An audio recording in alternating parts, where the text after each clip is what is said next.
What's in them?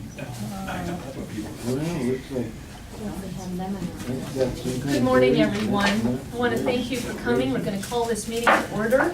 It's January 25th, this Monday. This is the Broadwater County Commissioners' business meeting. This is a traveling meeting in Three Forks, Outway, Montana, kind of trying to draw in some of the outlying areas of the county. So we don't have a flag in here, but I wonder if I could ask each of you to just maybe imagine the flag in your mind, and we'll still stand and do the Pledge of Allegiance. I pledge allegiance to the flag of the United States of America and to the republic for which it stands, one nation, under God, indivisible, with liberty and justice for all.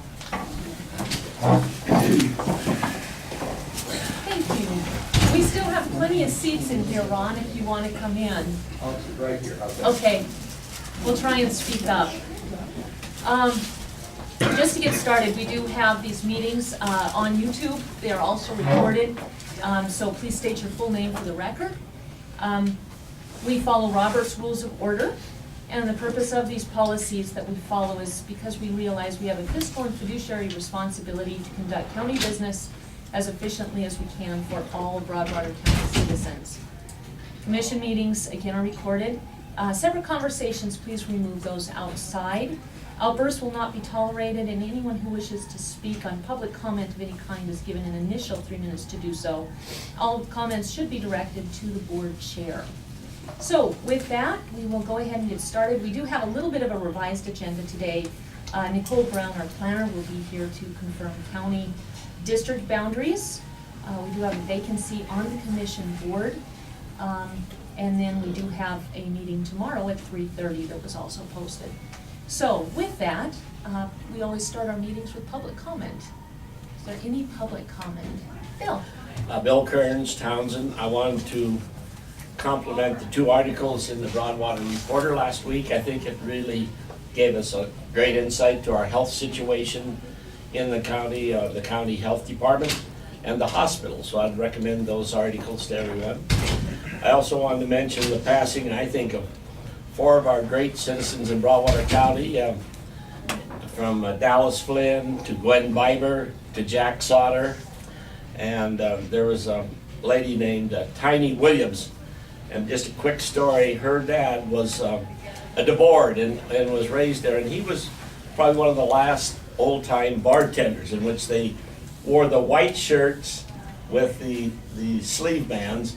And he was a bartender at the Townsend House, which is across from the State Bank of Townsend. And then there was a Leroy McElravy, who was his son-in-law, who I remember as being the last male white-shirted bartender, and I believe he worked at the Mint for a number of years. So old families, a lot of them, and so I thought I would just mention that. Thank you. I guess I should also mention 2 other great bartenders in Toston, Frank Myers and who was the other one, Franklin, that had the bunkhouse for so long? Bob Montagna. But I don't think they wore the white sleeves like and dressed up like the old-time bartenders did. What does that say about where I Let's see, who are the ministers of the church? That's what I'm doing. Thanks, Bill. I'm glad you brought that up, but it kind of puts our age group Yeah, amongst different people, but thanks for bringing that up. Yes. My name is Patrick Webb. Apologize, my voice a little froggy. I'm fighting a cold, but I am the new field representative for Senator Steve Daines in Broadwater County, as well as multiple other counties. So my job is basically to get to know this county. I'm originally from Bozeman, Gallatin County, so I've been through Broadwater many times, but never spent too much time inside of it myself. So I'm here as a resource for the commissioners, as well as all of our constituents around the area. And if there's anything that you'd like to visit with me, I'd be happy to visit with you afterwards. Thank you very much. Any other public comment? Sneak up here real quick. Welcome, gentlemen. Sorry, Good. very much have those. Thank you very much. Oh, no.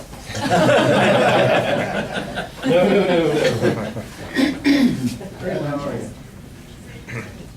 All All right, next on our schedule here is the Montana Minute. What we do is we take a second or two to say something good about our community. Franklin, do you have a Montana Minute?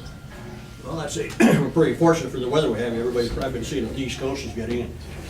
And we've had some real good January. I don't think we've had, I think 10 below as cold as it's been, but we are getting some snowpack building up and cabin season is going now, so I think we're real fortunate what we've got going weather-wise. All right, my Montana Minute, I think, goes to kind of what Bill brought up.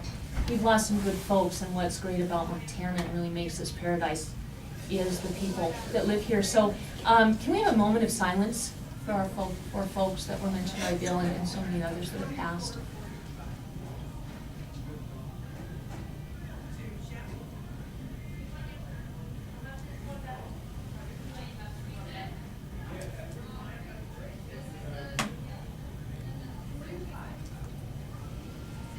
Thank you. Does anybody else have a Montana Minute, something good they'd like to say about our community or our state? All right. Commissioners? I'd like to add one thing. You mentioned the people who just left in Jack Sauter. And I don't know how many of you knew Jack Sauter.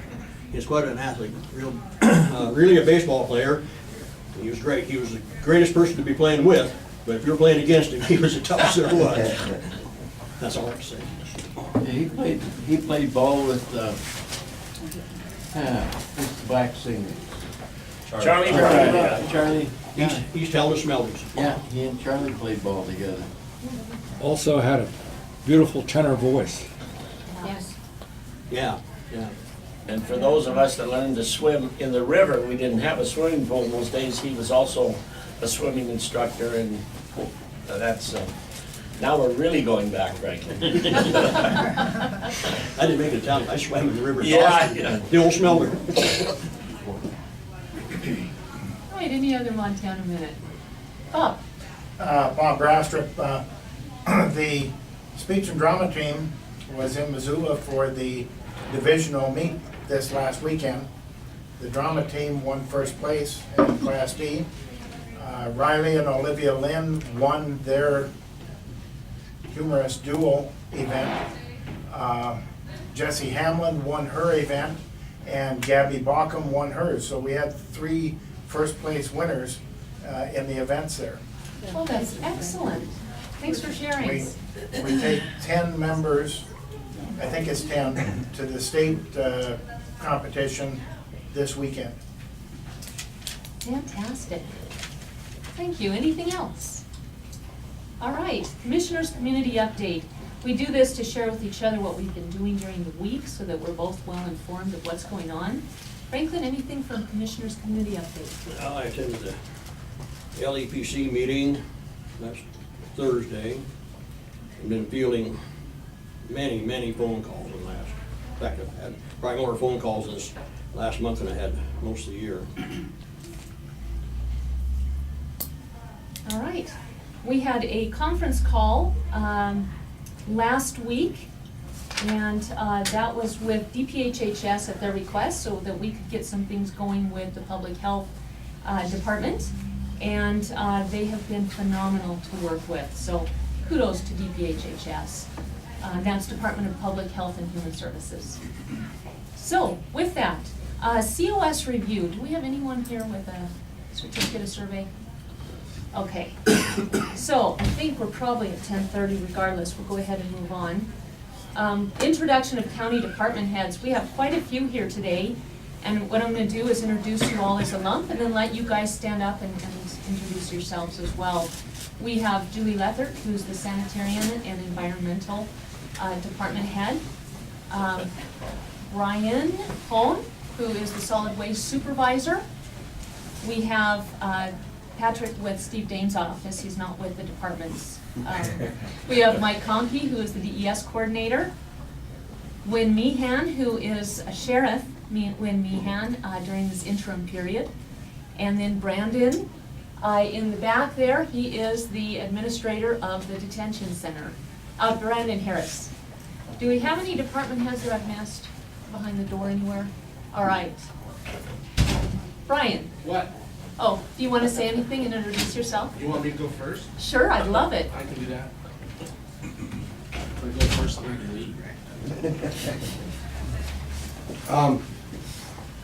I am Brian Hone. I'm the solid waste supervisor for the solid waste district of Broadwater County. We do operate a solid waste district. It does not encompass the entire county.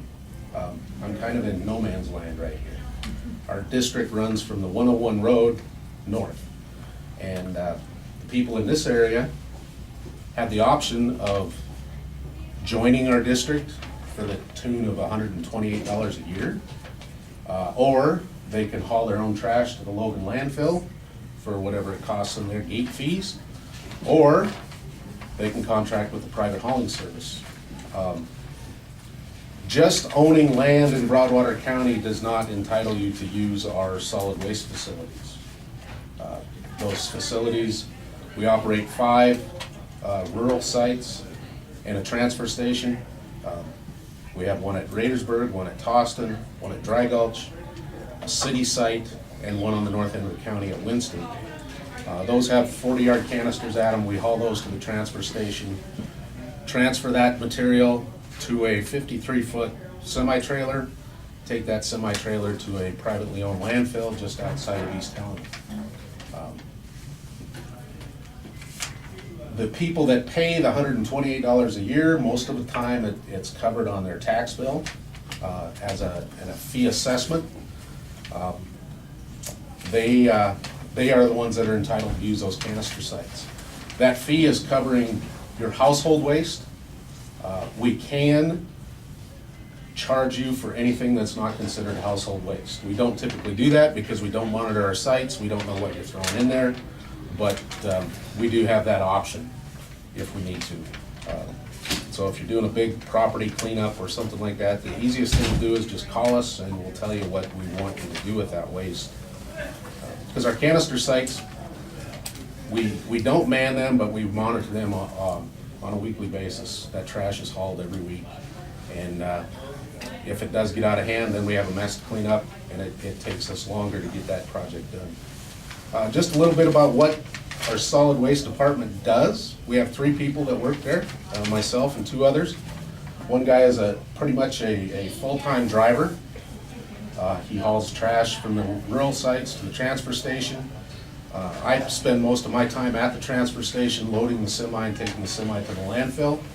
And then we have another guy that is kind of a floater, maintenance type, and he handles most of our recycling items that we handle. In Townsend, we take cardboard, plastics, aluminum cans, tin cans, and we have a building for clothing drop-off for one of the businesses in Helena that comes and takes care of that. We handle about 4,300 tons of trash a year. That's a fair amount for 3 people to handle.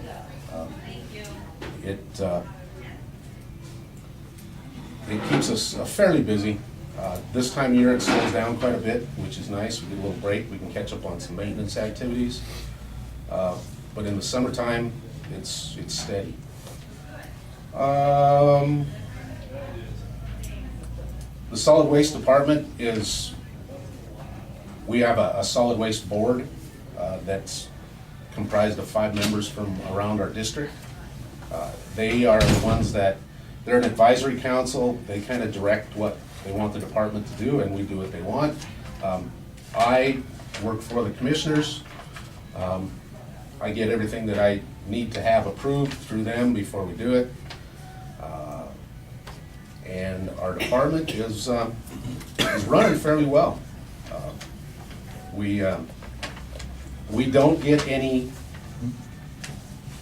mill-based funding, so we don't get any tax dollars.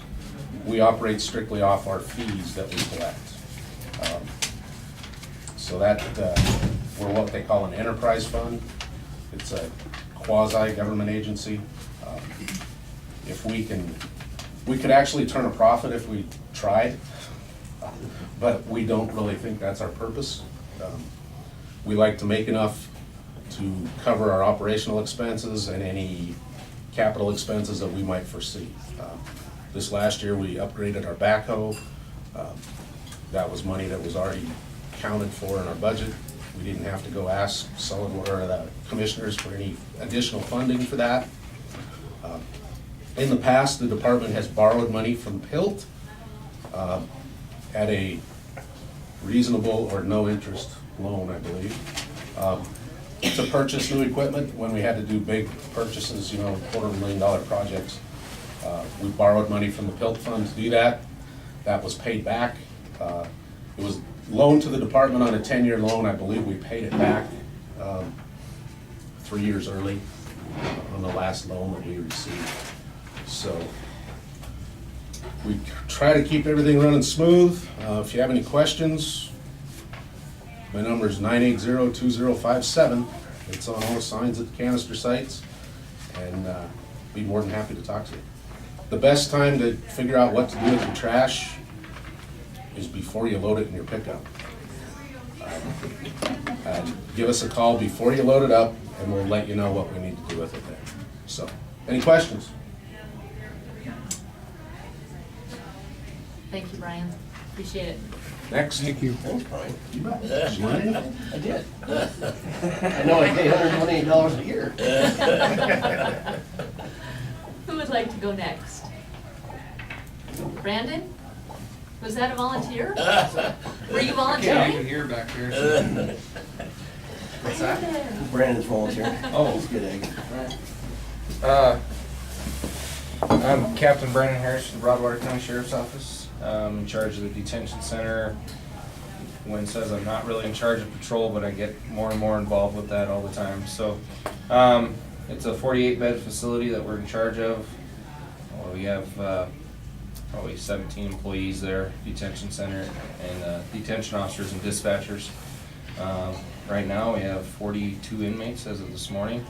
I think 4 of those are our county's inmates, and the rest are what we call paying customers. We get $65 a day from other counties that and Department of Corrections that has nowhere to house those people. So we're doing pretty good this year for our goal that we've sat down with commissioners and set.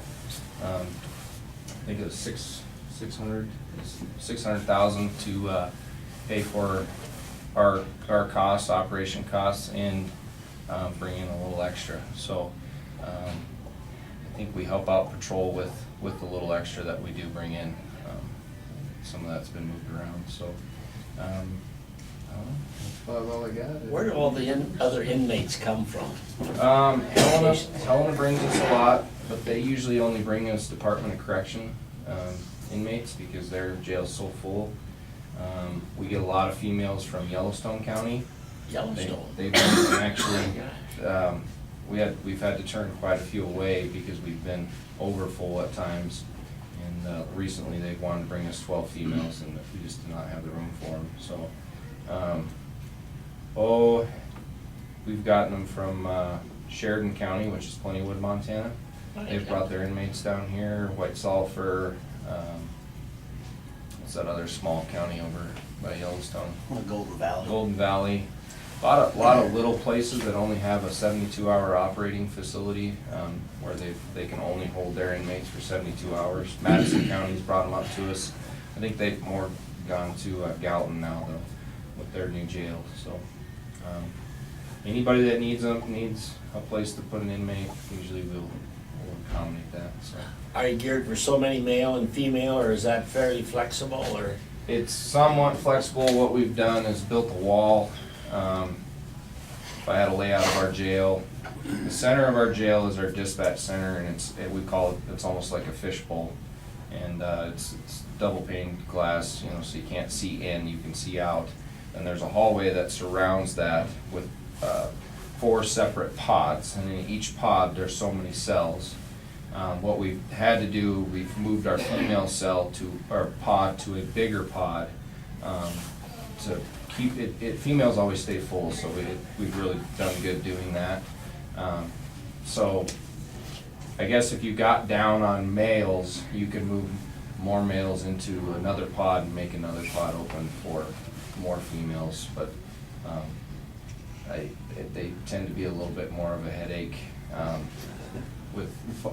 fighting and not getting along with each other. So I think we're sitting pretty well on the amount of females that we want to house right now. That proves that women are the root of all evil? No. No. No. These are definitely some troubled ladies. So. Wow. What do you think the biggest need is you have? I think we're sitting pretty good right now. Manpower isn't always an issue. The detention center, we're back fully staffed now. The biggest need, honestly, would probably try to retain that manpower and stop the revolving door, as we call it down there. Detention is a funny job because it's kind of the start of everybody's law enforcement career. I started in detention, Sheriff Meehan started in detention, and everybody wants to move up. I mean, there are people that, it's a good career to stay in there if you want to, but it seems to be that they all want to move up, so we lose people to other agencies and that, so I would say retain that would probably be my biggest need. We have transport officers, we're sitting really good there in the detention center, so. A couple of years, Cheryl Campbell, a couple of years ago, you were switching from where you were getting the meals to what, Deer Lodge bringing the meals, and it's like, Yep. it was a big savings, and It was a huge savings. We used to get our meals from the hospital, and I was not the detention administrator at that time, so Wynn might have to help me out on the cost of the meals from the hospital. Yeah, we were paying $5.75 a meal. Maybe I'll just stand up, that'll make it easier. We were paying $5.75 for a meal, now we're paying $2.90, $2.95, I think. Our initial startup cost about 80 grand, I think, to get or something of that nature, 35 grand maybe is what it was, for the cooler and the oven and everything else. And so, like right now, even when we've been at anywhere from 40 to 54 inmates in that facility, just since this fiscal year. And our normal bill is right around $14,450 for that meals for the month. Now, it's more like 30-some thousand if we were still getting food from the hospital.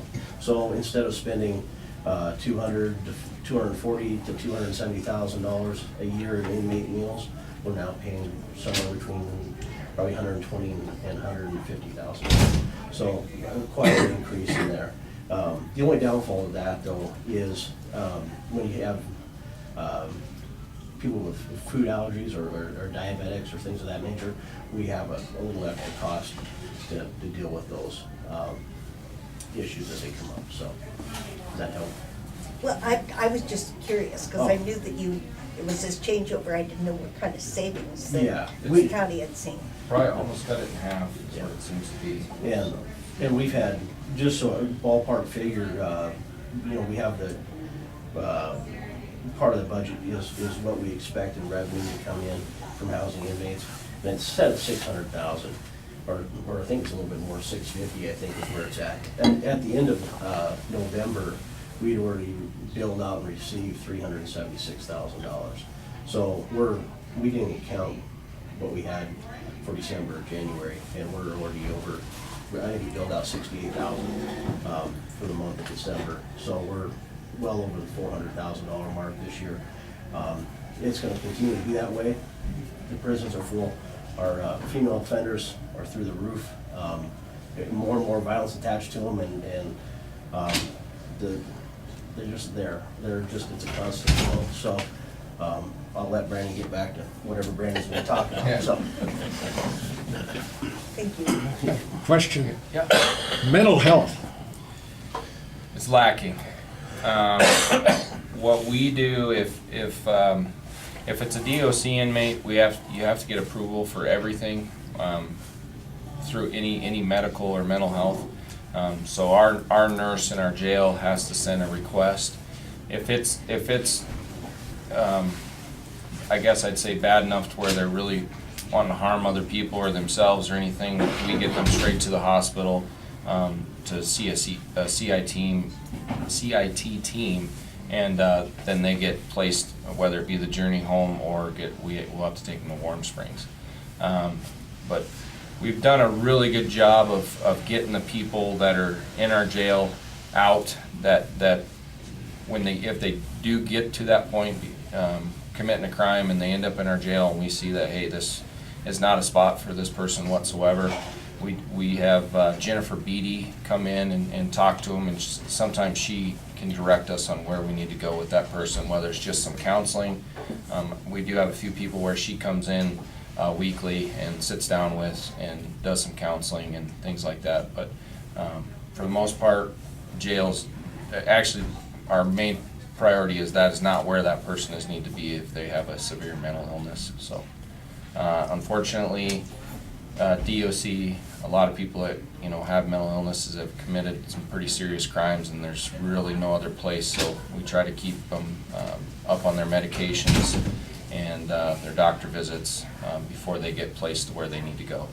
So, but definitely lacking in our communities. Mental health in Montana is we're way behind the ball. So, any other questions? Did that answer? Is that? Yeah. Thank you. All right. Thanks, Brandon. All right. Nicely done.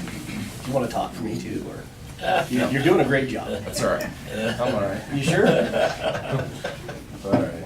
If you guys think I was long-winded. I'll be short. Sheriff Winningham, also the coroner.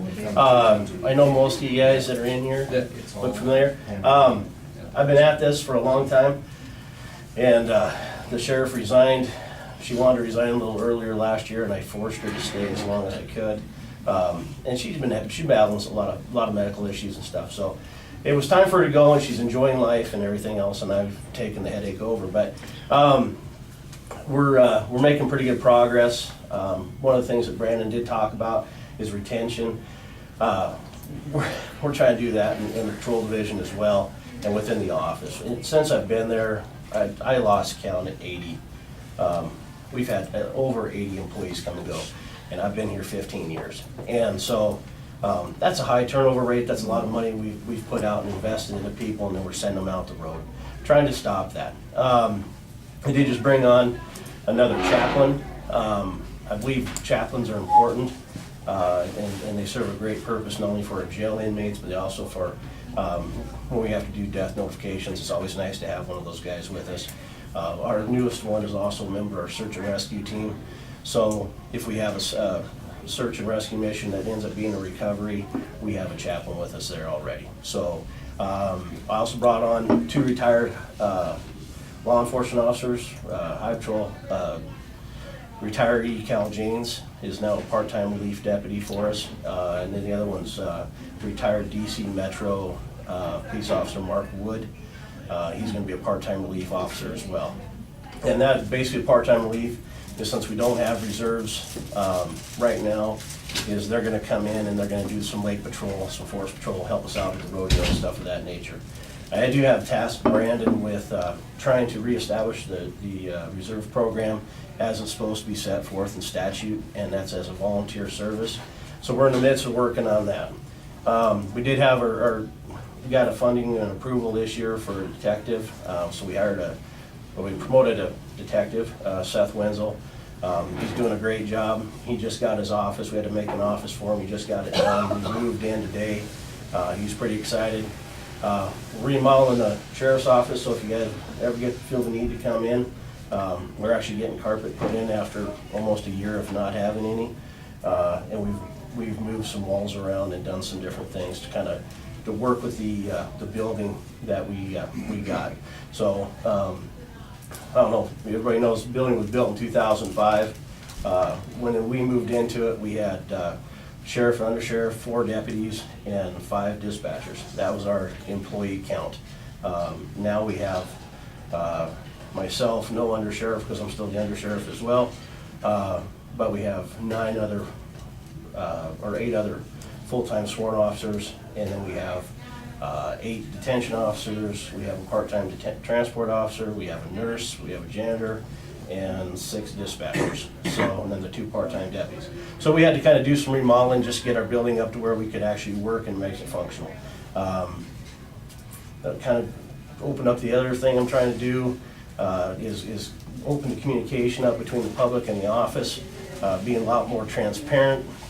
I'm trying to have a good relationship with the media, get them involved in what we're doing as well, so everybody has a general idea of what the folks in the office are doing.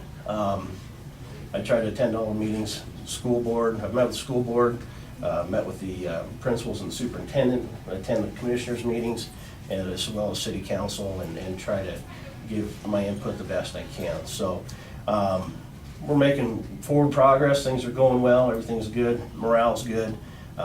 So that's the report of the Office of the Sheriff Coroner. So, any questions? What is the name of the chaplain? Eric Crush. Eric Crush. Yes. Yep. Yes, sir. How's your retention? Retention as in? Employee intention, the same as we heard before. And I've heard Yeah. Sheriff Brenda say long ago, Broadwater County had a difficulty in wages in that we would get somebody, equip them when they were gone. And we still battle that. You know, before, you know, some of these, you get some of these young guys, and I was one once, you know, when you're new and you're young, you want to run and gun. You know, you want to drive fast and arrest bad guys. And so, as you get older and more seasoned, you realize that that's a lot of work, and it becomes really dangerous when you start doing that. So you start changing your ways, and you start focusing throughout. Most of our staff right now, I think, is pretty content. I don't think they're going anywhere. They're all older, they're all homeowners, they all live within the community. We have one that's, you know, it's kind of on the bubble, not sure what's gonna happen, but, and then we're gonna have to replace, if Lord's willing, I guess, and I get to fulfill the appointment of the vacancy for the Office of the Sheriff, then I'll appoint an undersheriff at that time, and then we'll replace that next one. So we had a discussion. It sounds like there's a pre-service candidate at the academy right now, but for the most part, everybody in our office is a resident and plans on staying for a while. So that should be good. So That sounds like good news. it is. It is. I want to let them know we have a resident deputy down here now. Thank you. Yes. I don't know if you guys know, Mason Moore is the kind of the resident deputy down here. Lives on Wheatland Road. He's been with us for about 18 months, something like that. Came to us from South Carolina. He was a sheriff's deputy down there. Moved up here. Worked for what do you call them? Motor carrier services for 3 years, and then we hired him on as a deputy. And he's here. He does patrol in the area and responds to a lot of calls that happen here since he's close. So he's here. If you see him, chat with him. If you can understand a southern twang. So, any other questions? Well, we talked about the needs of the inmates for mental health services and everything, but what about the needs of the sheriff department and the jail personnel? For like us? Yes. It's actually, I pay attention to it a lot. There's times where I have some staff, you know, because of car crashes or shootings or whatever has transpired that might be horrific. We have, if it's a bad scene, we usually have a critical incident stress debriefing team that comes in from Helena, and they come down and we go through it. If the guys are struggling, I send them to a counselor. I have 3 counselors that I send law enforcement officers to. We're human. We break down just like everybody else. And sometimes, like Brandon, he was in a shooting in 2013, and he was defiant with me. I said, "You're going to counseling." He said, "No, I'm not." "Yeah, you are." And so he lost the battle. He went to his counseling. But I've done that for a few, even if it's not even a law enforcement related issue. I had an officer who was struggling through a marital situation, and I could see that he was starting to slide. And so he was sent to counseling as well. So I pay attention to what my staff's going through, what's going on in personal worlds and everything else, and especially if it starts affecting work, and then it becomes an issue. So I have no problem sending somebody to a counselor, and I appreciate if they go. I also utilize Chaplain Warren Hebert out of Gallatin County. He's been doing it for many moons. And so I teach with him when I teach Coroner Basic, and he does a lot of the stuff with the Law Enforcement Basic Academy class as well, talking about stress and family issues and everything else. So I utilize him as well, and the guys can relate to Warren since he's been around so long, and he understands what's going on. So mental health, it affects everybody. It's obviously a community issue, so. Are the deputies unionized? Yes, And how does that work with the court case? It's now before the Supreme Court. I haven't seen that one. But that's where they don't contribute. Oh, And they're saying that people who become deputies don't have to pay in. we're part of the local Teamsters, Okay. number 2, and the kind of the benefit with us being part of the Teamsters is that our medical insurance through the Teamsters is county-wide, so Okay. everybody in the county gets the Teamster insurance, but they don't have to pay Teamsters like we do. And so really it's $45, is that what it is? 110 a month. For Dues? yeah. Yeah. So $45 a month is a union due, and then we get their little helper who comes over and argues with the commissioners and us, and it works out well. I mean, we haven't had an issue. I think we have a better relationship with them now than we've had in the past, but I mean, everything's really gone very well. I mean, I don't have any complaints, so. But any other questions? Okay. Thanks, Lynn. You're welcome. Thank you. Julie?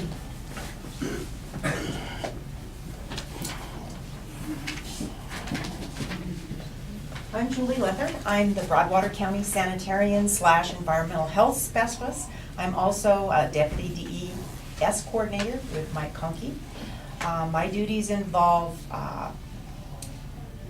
licensed establishment inspection, which includes food establishments, food manufacturers, public accommodations, trailer courts, and campgrounds. This past fall, I was able to acquire a contract with Yellowstone Environmental Services out of Belgrade, so they have been assisting me with my health inspections. I also do septic permits, septic inspections, subdivision review, site evaluations. I'm kind of responsible for any public health and safety complaint. I go out and investigate those and work with the state to try to resolve some of those issues. Our county is still growing, not as rapidly as it was, 5 or 6 years ago, but we have a continual septic permit coming in and subdivisions. I lost my administrative assistant this fall, Debbie Bruckles. She chose to work part-time again for extension and then retired here a month or so ago. So if you come into my office, it's a little messy. I'm not real good at filing and some of the paperwork and stuff, but I work with people on plan review, those folks that want to develop, say, a new mobile food cart. I work with nonprofits. I teach food safety classes, particularly ServSafe. I'm looking at some of the other options now for that. I also provide, I certify my septic installers and provide training for them every other year. So I keep myself busy. It has been very helpful to have Sean Hill from Yellowstone Environmental Services to help me with my inspections. We have lost a few facilities, but then we gained some new ones. I worked closely with the Bureau of Reclamation and DEQ on the development of the septic systems and water system and stuff out at Goose Bay Marina. Been out there and watched that project. Hopefully we'll get it back up and running this coming summer. So, any questions? Okay, thanks, Julie. All right, how about Mike next?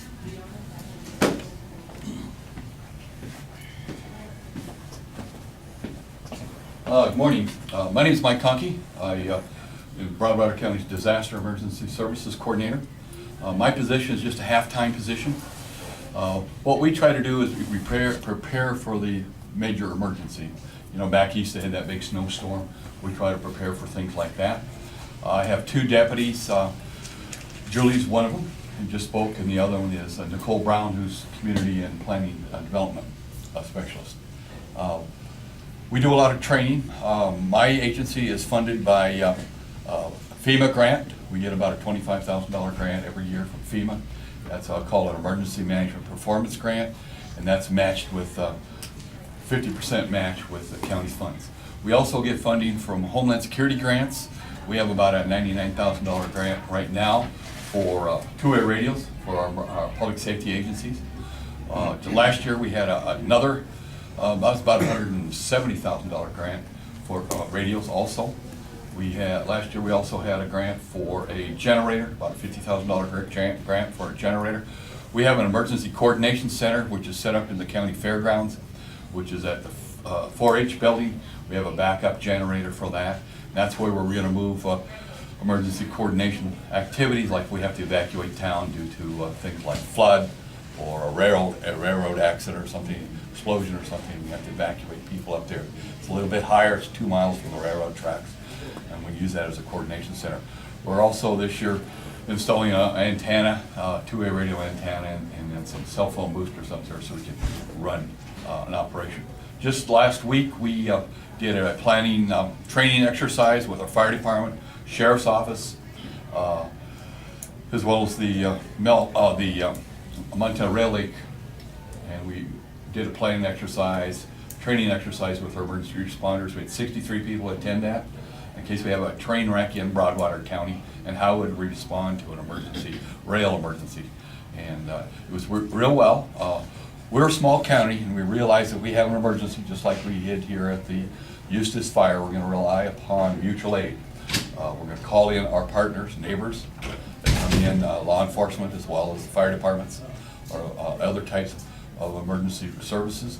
Same way with railroad emergency. We're going to bring in a hazmat team. We have hazmat teams in Helena, one in Bozeman. We're going to bring those in mutual aid. If there is a railroad accident or something, or like the Yellowstone pipeline leaks onto the river or something, that is the responsibility of that company. It's called Party of Responsibility. They're the ones going to pick up the tab. We're going to do the emergency response. Our community acts together. Our resources act together under a unified command. That's the sheriff and the fire department of jurisdiction. A lot of you may not know we have 3 fire departments in Broadwater County. One is the city of Townsend. The other rural fire department is from mile marker 101 south. That's in the Three Forks Rural Fire District in Broadwater County. And then the rest of the county is the Broadwater County Rural Fire Department. So if a hazmat incident like a truck, pipeline, rail accident, that fire chief and that sheriff or unified command work together with a responsible party like the Yellowstone Pipeline Company. And our goal, number one, is life safety. Safety of the emergency responders and the safety of the general public. They might do things like evacuation. They might advise people like the school shelter in place. If it's like chlorine or something, it might be the safest thing to stay where you're put. That's kind of a synopsis of what I do. Do you have any questions? Well, thank you very much, and I appreciate you all coming to this meeting. Thanks, Mike. And Nicole. I saw Nicole come in. She's starting to chair up right now, I think. Hey, Mike. Nicole.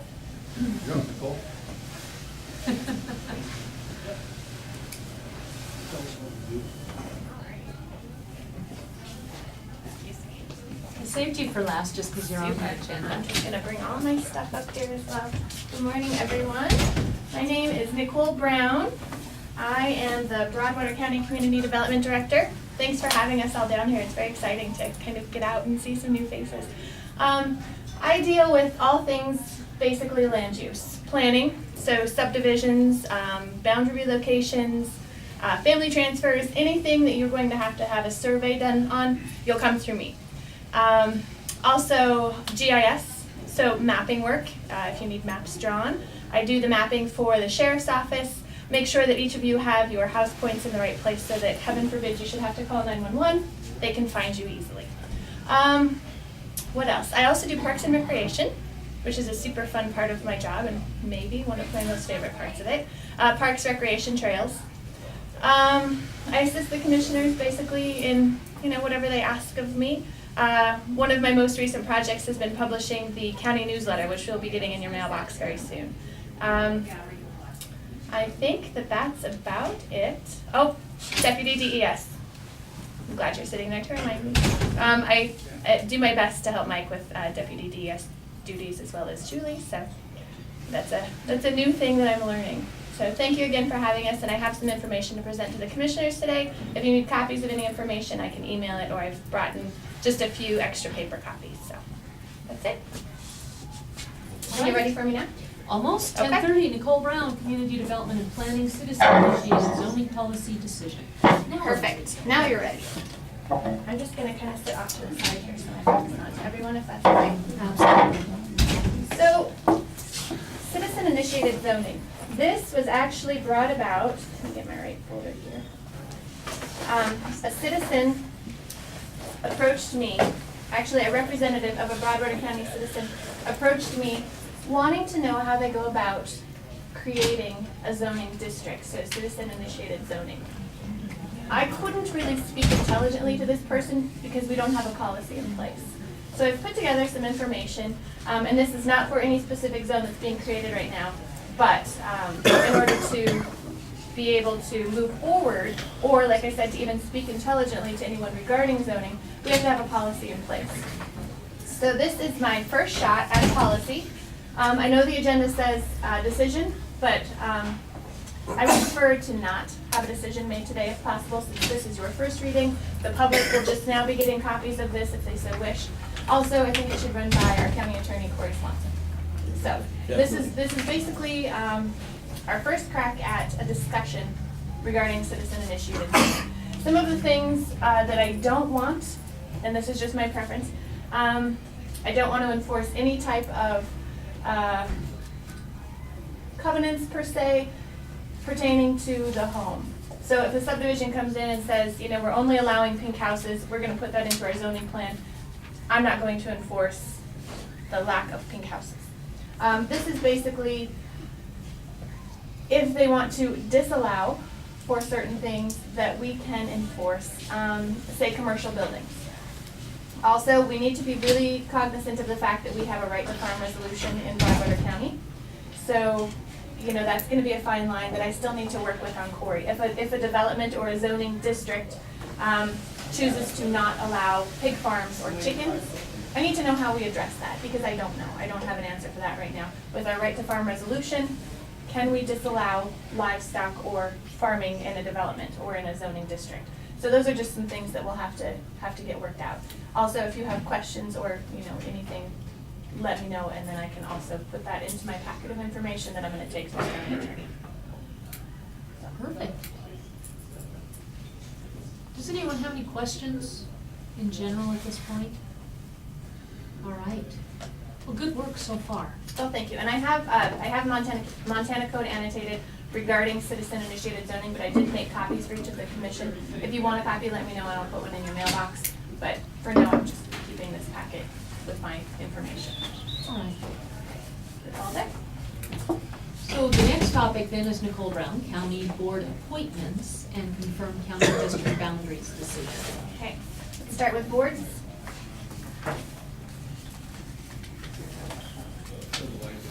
I have letters ready for you to sign if you choose to extend these periods. I didn't want to have to come back and do this again.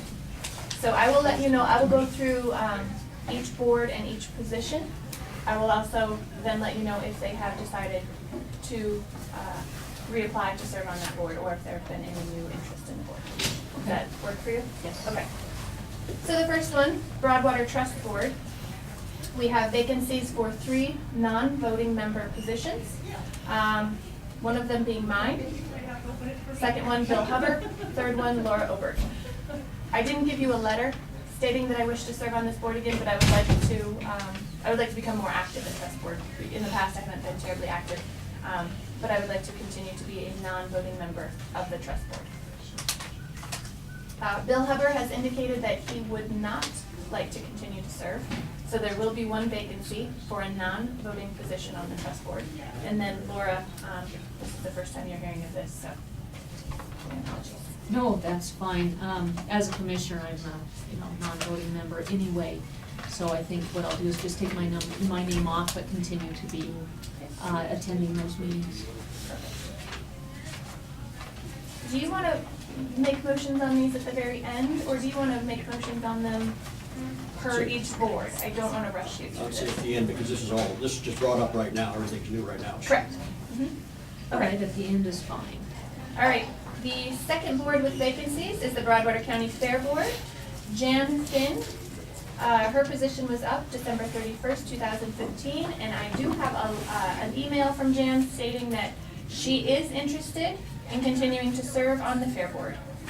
So I have Jan's letter with her interest to continue to serve. All right. The next board with vacancies, Museum Board. Presently up with an expired term, Keith Kirscher, Helen Turcott, and Brian Kimpton. And I have letters from each of these three indicating their intent or their wish to continue to serve on the Broadwater County Museum Board. So Keith Kirscher, Helen Turcott, Brian Kimpton, all would like to continue serving on the museum board. Can we go back, just one question, the trust board, that's a 3-year term because you are a continuing member. And Fair, Jan is continuing, so also 3 years. Museum, Keith, Helen, and Brian are all continuing, they all be 3 years as well? Correct. Okay, thank you. No problem. The next one is Planning Board, Jenny Schaber. I actually drafted this letter for her because I don't think I ever want her to leave my planning board. She's such an asset. I, Jenny Schaber, wish to serve on the Broadwater County Planning Board for the rest of my life. She signed it. She's not going anywhere. However, her letter indicates that it will be a 3-year term, as she is a renewing member. But she has been on the planning board since its very beginnings, and we appreciate her very much. We appreciate all of our board members. So Jenny Schaber, Planning Board. Weed Board, 2 vacancies, or 2 expired terms, I should say. Joe Gill and Lonnie Gobbs. I have received Joe Gill's letter wishing to extend his service time on the Weed Board. Lonnie Gobbs, however, he is not interested in continuing to serve on the Weed Board, so there will be 1 vacancy there. Joe Gill, this will be his 2nd term, so his will be a 3-year term, if you choose to accept that. Parks and Recreation, we have some expired terms, however, we have not met. So I would like to put that one on hold if I could with Parks and Recreation. We haven't met. I haven't been able to talk with these folks and see who wishes to continue to serve on that board. Okay. And that is all. There will be some other vacancies.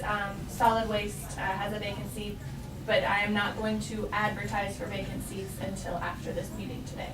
So at that time, I will work with the board members, the board chair persons to see what their vacancies are, if they're different than mine. And then I'll advertise, and then I'll come back again and let you know of Okay. interest.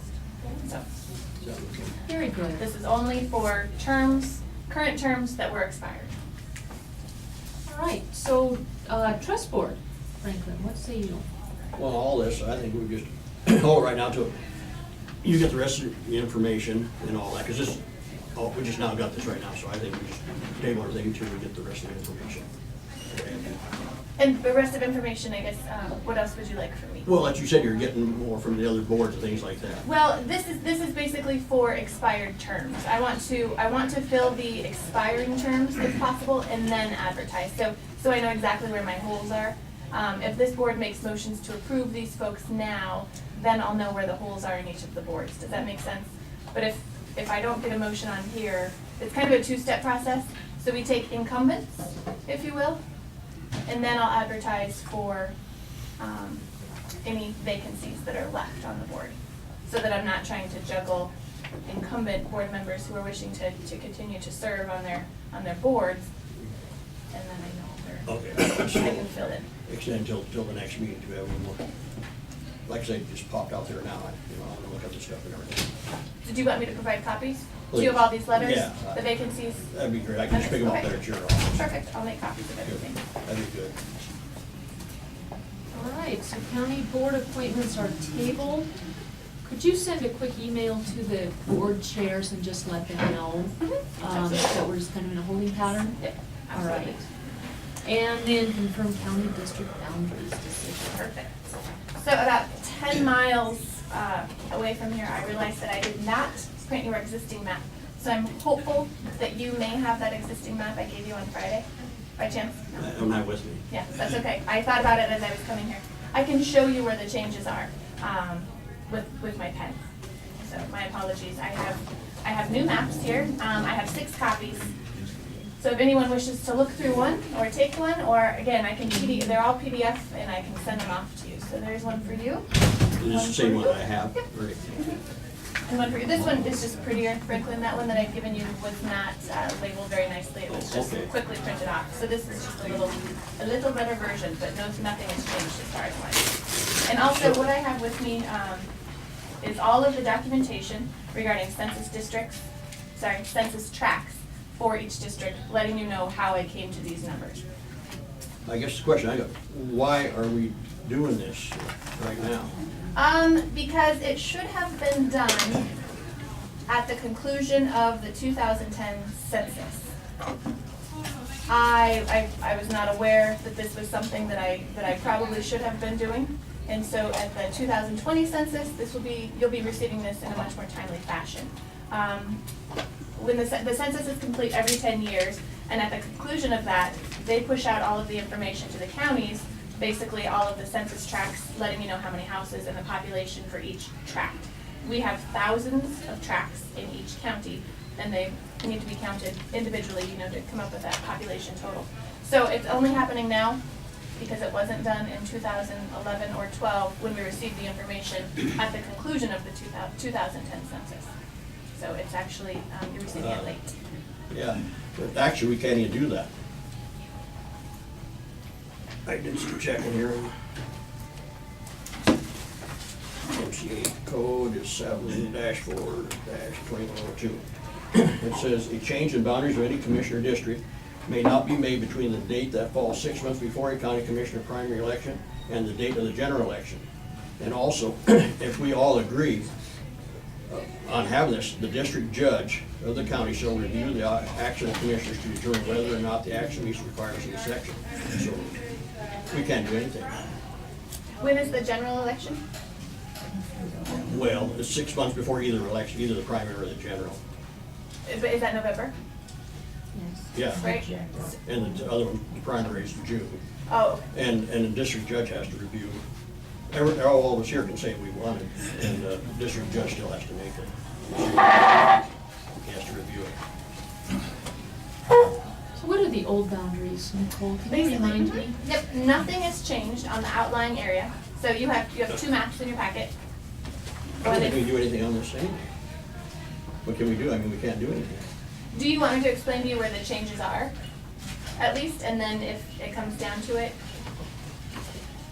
Well, I I'd think like we to would know- have to go through it all again anyway. I mean, I'd like to know for information's sake where the numbers are now, even though we won't be making a decision on this today. I'd like to know what the numbers are. go ahead with the what they're numbers, running. that's okay. And I also have information for each district on what your existing population counts are and what I have moved these lines to get you. My target number was 1,872 citizens per district. The numbers that you have on your map here, this 1861, 1870, that's your population with the proposed, it's not existing. Existing, I'm gonna give you existing population counts for each district. District 1, 2,032, so 2032 residents. And this is not voting population, this is all population. Census does not differentiate between 18 and older. Well, it probably does, but not on the information I received, I guess I should say. District 2, existing population counts, 1,693, 1693. And District 3 population counts, 1,744, 1744. So you can see there's a little bit of disparity in those numbers. Trying to get that population to similarly match populations for each district was what I was tasked with. So, if you flip to the second page on here where it says City of Townsend, and you can see a zoomed in area of Townsend. This is the only, I shouldn't say that, just outside of the City of Townsend, but on this map is the only place where any lines were moved. Previously, this District 1-3 line, where you see where Elm Street and E Street is, that was kind of a kitty corner line that came from the corner of Cedar Street and H Street down to Highway 287. So it was just a line that just cut right through there from H to Highway 287 in just a, what would that be, southwest fashion or northwest. Okay. But in order to even out that population, I moved that line to give more population to District 3 in that area.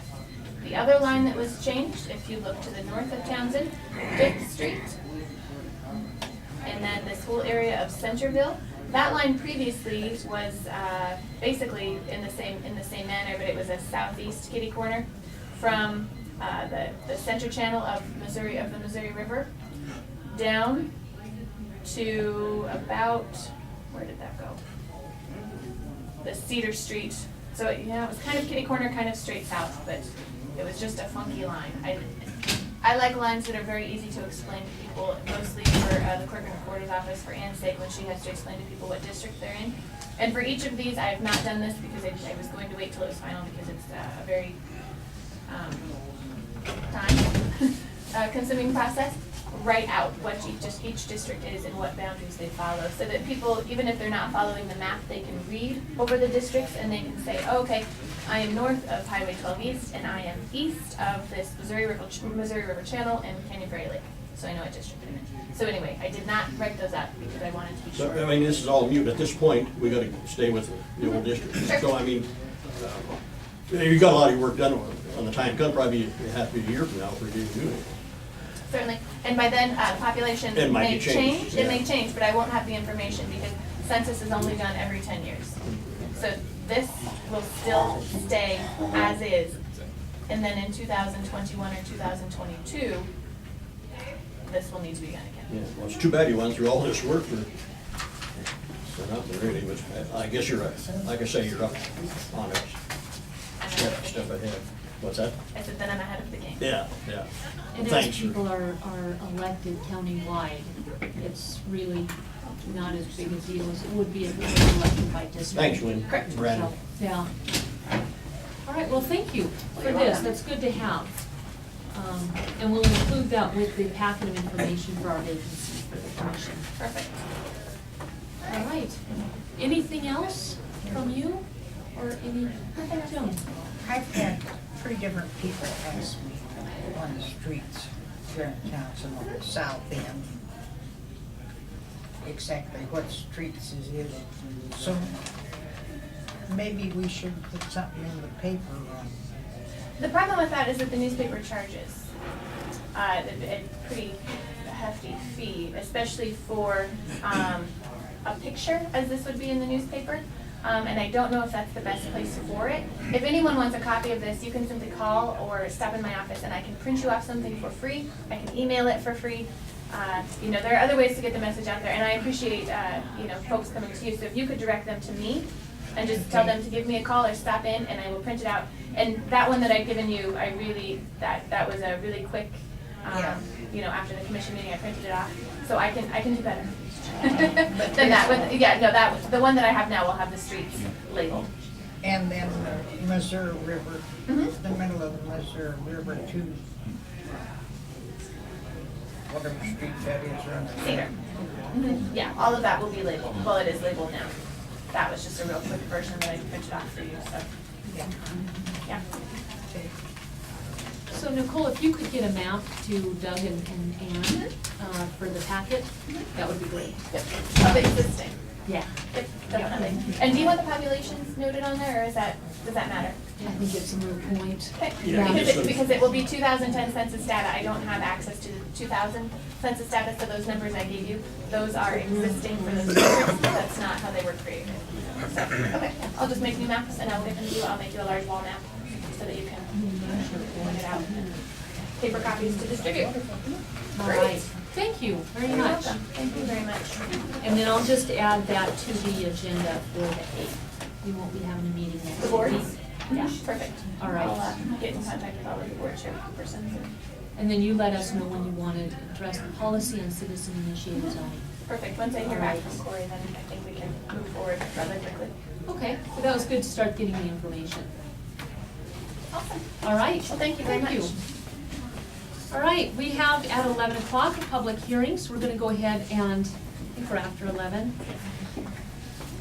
close this general meeting and go into the public hearing. This is to adopt repromulgated Emergency Operations Plan, EOP. Mike, come.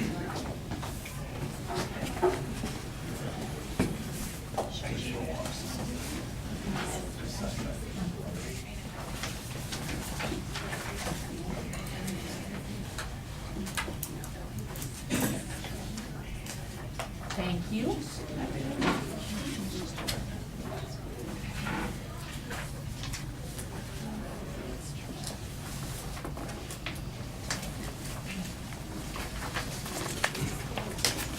For the record, again, my name is Mike Conkey, Broadwater County DES Coordinator. One of the things we do for the community is we have an emergency operations plan. How would we respond in case there's an emergency? Broadwater County's emergency operations plan was last updated in 2011.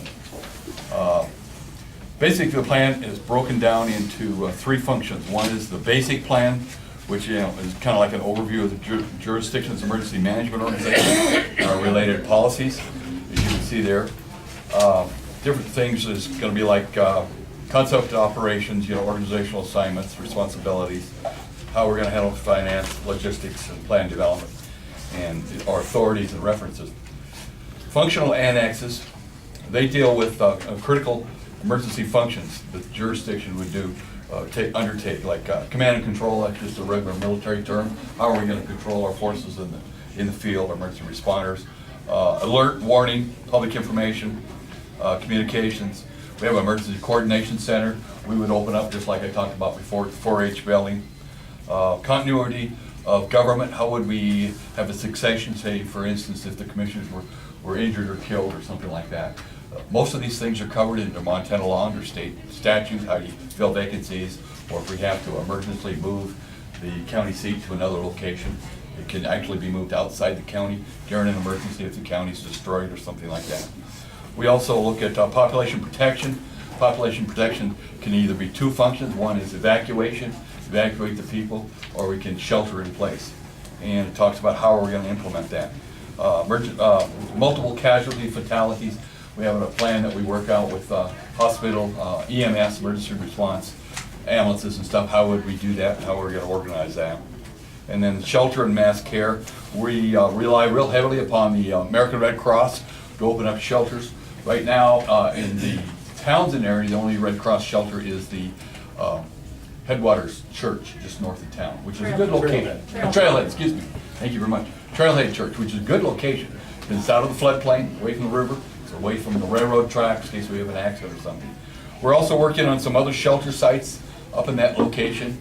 Perhaps one of the churches, or perhaps the down there on Lightning Barn Road. The Watsons have put in a gymnasium we call the Watsons Training Center that has a large kitchen, showers, and a shop here. And that'd be also a good location for another shelter. And then down here, the Three Forks area have sheltering. What we basically do if we have to shelter is the public officials, that would be the mayor of a community or the chairperson of the Board of County Commissioners, will order an evacuation in coordination with the sheriff or the fire chief working together in a unified command. And then we notify the American Red Cross and ask them to set up a shelter and establish a shelter site and then register those people as they come in. Our emergency operations plan also has hazard specific. We have an agricultural hazard, earthquake, Flood would include also like one of the dam failures. Three Forks area in the Townsend on the Missouri River, we have 3 large dams that could fail. One of them is the Clark Canyon Ferry Dam over at Dillon. The other one is the Hebgen Lake, which is on the Madison River. And if it fails, it will take out the Madison Dam, which is also Lake Ennis. If any of those fail, it'll completely flood the community of Three Forks. It'll go through the Horseshoe Bend, come out there by the Tossin Dam, and the water in Townsend at Broadwater, ahead of Main Street there, at Broadway and Front Street or 287 would probably be about 8 feet deep. That would be a major catastrophe for our community. The other hazmat, or hazard specific, is a hazmat, hazardous materials, or weapons of mass destruction. Most of our funding comes from the federal government. Of course, they want us to get ready for terrorism or any type of hazmat type of incident. Then severe weather, and the last one is wildland fire hazard. On page 2 of this little handout I gave you, we just recently in Broadwater County went through a process of updating our pre-disaster mitigation plan. And what that is we want to continue to get federal funding for the operation of the Disaster Emergency Services Office, or if we want to get funding for radios, Homeland Security grants, or funding after an emergency. For instance, we have a flood mitigation project in Deep Creek area, resulting clear back from the 2011 flood. And that's going to involve replacing some county bridges. Right now on Carson Lane and Lightning Barn Lane under Deep Creek, those are culverts, double culverts, large culverts that often plug up during the flood. We're going to try to replace those with federal funding, replace culverts with an actual bridge structure, so that with a large throat, so the water can get through it. We build up the roadway and everything. And we're also going to do some work on up there at Clompton Lane. That is a bridge now, but the way the creek, Deep Creek, comes around and washes around, there's undercutting that structure right there, the foundation on that. We have some federal funding on that project right now. It's has passed the technical review process, the engineering process of it. But on that project, we're waiting for an environmental study. Up in the Deep Creek drainage, they have discovered some endangered species, a little lily plant and orchid plant, excuse me, little orchid. And we have to wait until spring until that grows, and we have a certified biologist comes out and checks the roadway, the right-of-way on where we're going to build those bridges, and to see if we're going to have any endangered species. But that's part of the federal process. Once we get that's phase 1, the study process. Phase 2, once we get phase 2 funded on that project, then we have 3 years to complete those bridges. Okay, on this, back to page 2 here. That's, we listed different hazards there, and we looked at the different probabilities of highly likely or critical and time warning, duration, how long it would last, and we had scores. Down in the lower part of this page here, we ranked the different possibilities. I think the biggest threat we have in our community is wildfire. Of course, you know that from the Eustis fire, and then the recent fire this fall, his fire here in Gallatin County above Logan there, I think it was called Cottonwood Gulch Fire. Hazardous materials is a high priority, structure fires, flooding, severe weather, drought, communicable diseases, earthquake, terrorism, dam failure, and then we have landslide and avalanches. On page 3 is a draft, actually joint resolution to kind of reauthorize emergency operations plan. We're in the process of updating that plan. It's a non-ending process. Each year we have a review process. Broadwater County has an organization called the Local Emergency Planning Committee. We meet every month. Usually we meet on the 3rd Thursday. 2 o'clock we have work sessions for 1 hour. Then at 3 o'clock we always meet up at the Forest Service conference room there up at Townsend. Everybody's welcome to do that. And the purpose of that Local Emergency Planning Committee is to look at the emergency operations plan, as well as to come up with ideas on training and have a training and exercise plan for our emergency response agencies. The City of Townsend reviewed this, the City of Townsend authorized this on the 19th. We have 2 jurisdictions in Broadwater County. One is the City of Townsend, which is incorporated, they're separate metropolitan corporate area, and then of course Broadwater County. So we have to work together in both jurisdictions. And basically, do you have any questions on this emergency operations plan? Any commissioners, any questions for me? I didn't mean to ignore it. No, no, that's You're the ones fine. making the decision. We went through it quite a bit. We went through it 2 weeks ago. I presented to the Board of County Commissioners 2 weeks ago, and then the commission has a policy to have a public hearing, wait for a 2-week period, advertise in the newspaper, and let people come up, comment, and stuff like that. So this is actually a review for them. Any questions for me? Commissioner? Nothing else? Okay, we will go ahead and close this public hearing. Last chance for any questions? All right, we are back to our regularly scheduled meeting. And now it's time for a decision to adopt the promulgated Emergency Operations Plan, EOP. So, any questions, Franklin? Well, yeah, I have a question, I guess, Mike. Yes, sir.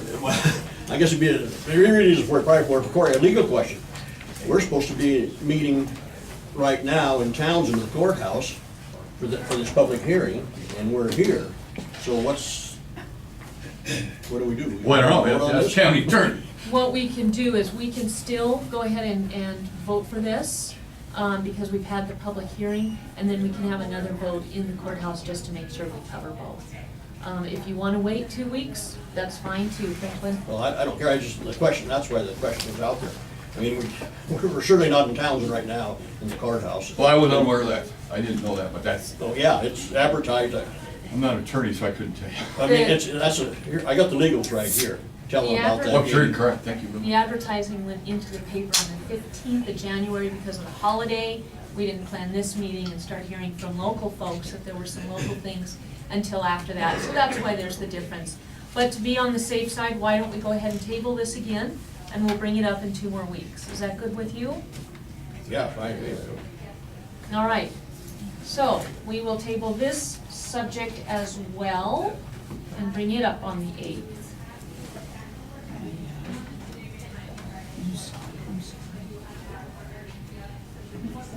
All right, so 11:30, I think we're right there, almost. Okay, we have 15 minutes for some mail. First order of business with the mail is the minutes from January 19, 2016. These were emailed to us immediately after that meeting. I got some additional correction on that, so I'll get that to Andrew the next day or so on that. So you want to table approving last week's minutes? Yes. Okay, I'll give those back to you, Ann.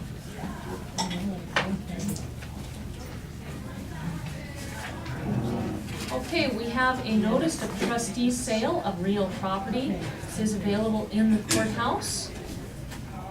And I'll let you folks go ahead and review this if you like. I'll pass it to Franklin if you want to pass it around and just get it back to us. That is fine.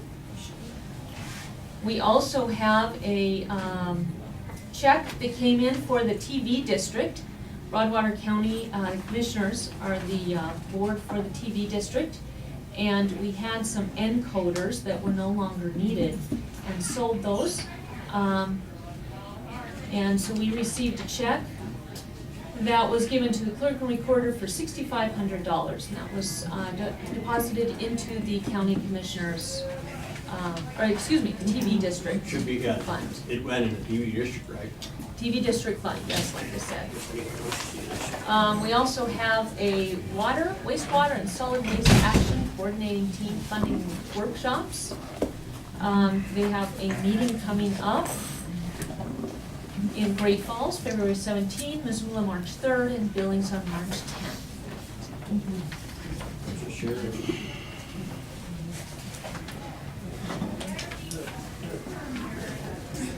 Lots of workshops for wastewater. We have a Montana Fish, Wildlife, and Parks. They have some rules proposed for the peregrine falcon, hunting districts, and information if you would like to make public comment. Pass that around as well. DEQ has some proposed changes on monitoring water. And as we are the ones responsible for the Silos Recreation Area, we have that concessionaire out. This was sent to us for our information. We have the Montana Counties on the Move. And what this includes is a big poster that will be put up in the commissioner's office. And it includes information on our county as compared to other counties in the state, on population, income, tax value, mills, government characteristics, and fund information for taxes. So this will all be available in the commission office if anybody wants to take a look. Is Julie still here? Or she leave? This will probably be for her. Franklin, that needs to go to Ann first, and then we can give a copy to Well, they've Julie. been looking through the stuff. She can look at it, yes, but we have to get a copy to Ann for the record. Okay, Department of Revenue, we do have a tax settlement with Verizon that Department of Revenue has settled. They will issue a refund to Verizon for the state's share of protested taxes remitted by Broadwater County to the department. And the county will be responsible for issuing a refund, and it looks like that will be in the sum of $1,021. And there's that. And then finally, we do have a building project that is in the works, and we got an expected letter from DEQ. We submitted an application for the sewer and septic, and they are looking, they have not approved this yet. It says that, let's see, that because of the inadequate information, they are hereby denying the proposed subdivision. This is apparently a letter that is sent out with this kind of information periodically. And what they are looking for is the amount paid for their services was incomplete, so we need to send some more money. And the second thing is they want groundwater testing. So we'll go ahead and be continuing to work with WWC, our county engineers, to get this information to them. And there you go. Sounds like this better go to Julie. Franklin? That should go to Julie also. Franklin, we need to keep these. They're gonna look at it and it's coming back. Yes, that's fine. These need to go back to Ann for the record, and then we'll make copies. Yeah. Two of those things I just mentioned are strictly for Not Julie and strictly. Nicole. Not strictly. They're for them as well as for us. So we have claims. These are the approved claims from last week in the amount of $32,483.73. I'll make a motion to pay, excuse me, claims in the amount you stated. I'll second the motion. It's been moved and seconded to pay approved claims in the amount of $32,485.73. All those in favor of the motion, please signify by saying aye. Aye, motion carries.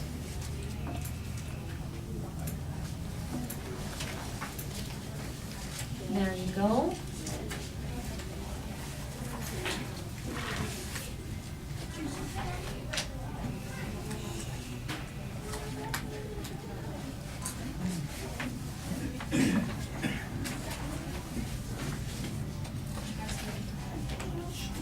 Give that to Ann.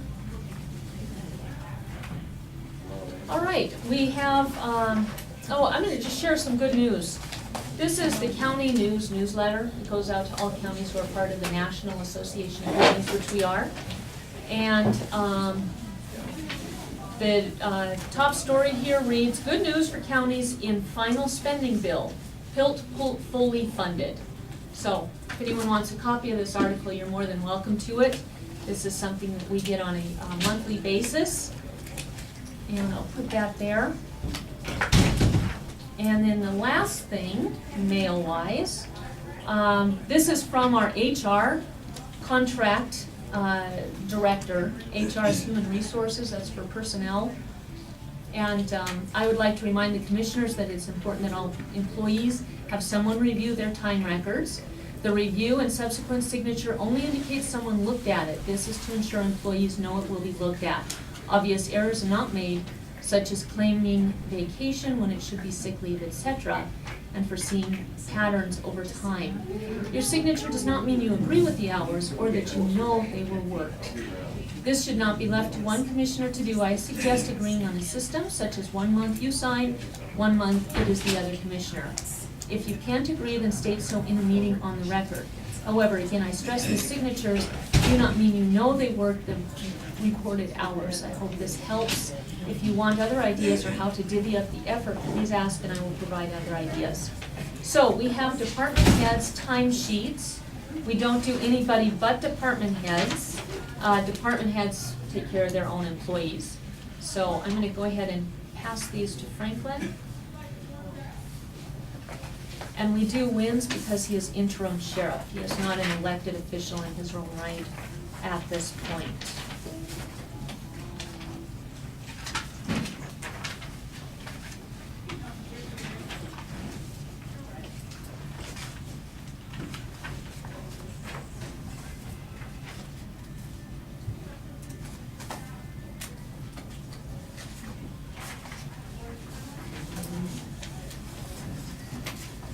And it looks like that's the only department head here. These were brought in by, Wynn, is Wynn still here? No. Him and Brandon left for a while. Okay, this is just for his department, so we'll just sign Wynn's at this time. Do you have any issues, Franklin, that you'd No. like to voice? All right, I'm gonna go ahead and sign then for the record. Because I have no idea how many hours you actually work, and pretty much all right, so. And we'll do the rest the next time we get together for a meeting.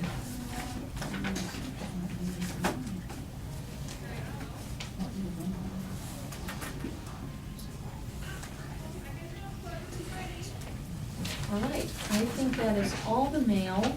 Anything else, Franklin, before we move on to our 11:30? All right. Three Forks Library Trustees, community services available at Three Forks Library presentation. If you guys would like to come on up, that's fine. I saw some other faces in the back. Are they with you? Okay. Oh, yeah, there are some other faces.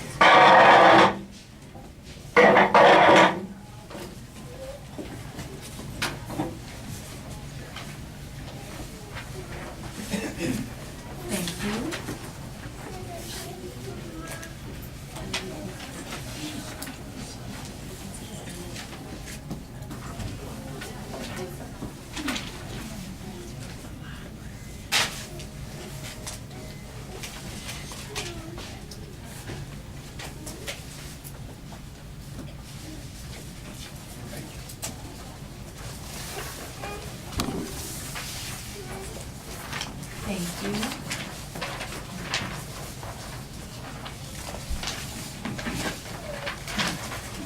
I didn't think many of this, but they're cute.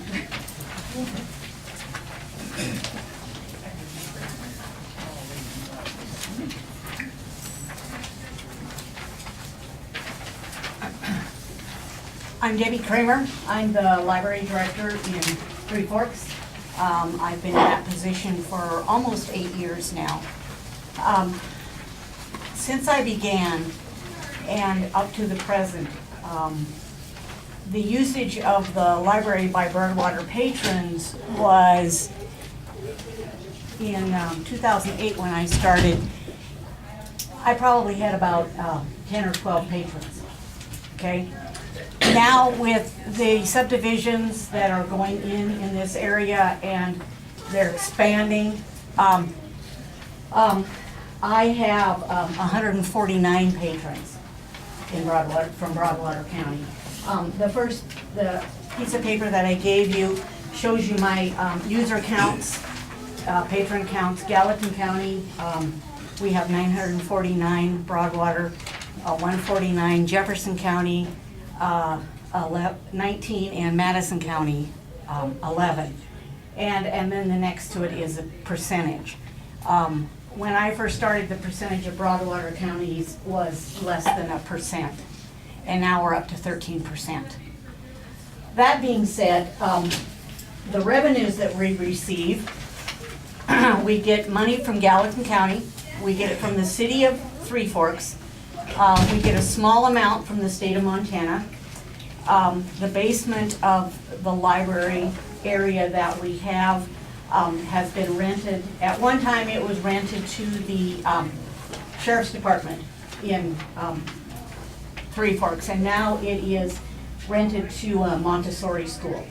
So we do get some revenue from that, and then donations, fines, and copies is the rest of our revenue. Our yearly, our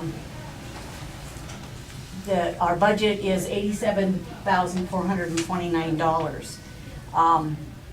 And that covers everything from salaries to repairs, anything else that needs to be done at the library. On the other side of that, there is the library statistics comparison. This was taken from, and you can all go on to the Montana State Library website.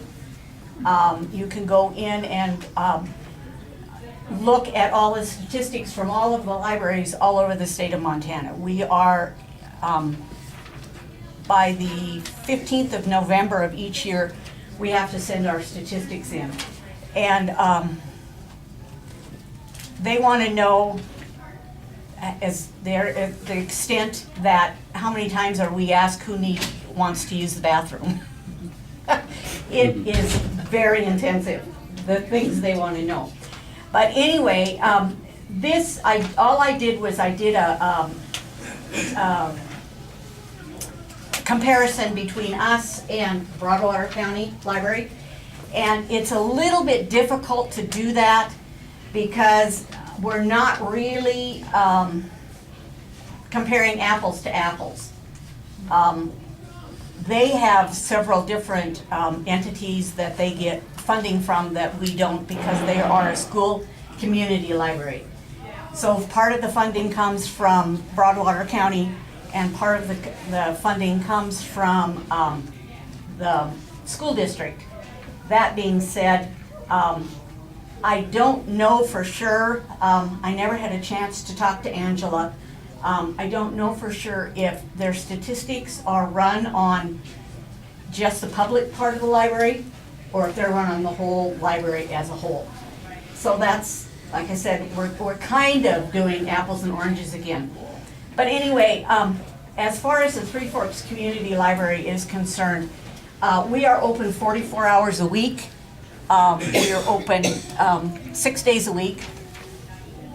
Of that, the size of library in our category, we are third in number of hours that we're open with other libraries of our size. Our revenues and our expenses, we are 13 out of 13. We have the lowest amount. I have help approximately 20 hours a week.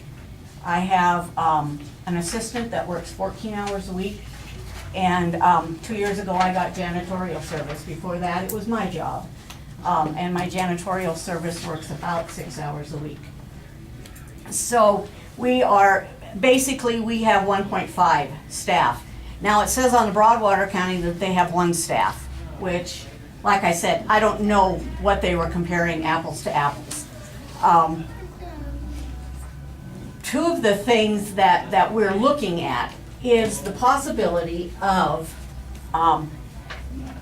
some additional funding from Broadwater County. As you know, the school district is a joint district. The fire district is a joint district, multi-county. And we're very interested in following those same boundaries to use to appropriate money for the Three Forks Library. The last that I gave you was our December expenditure budget for the library. And the reason I brought this is our budget right now is at the breaking point.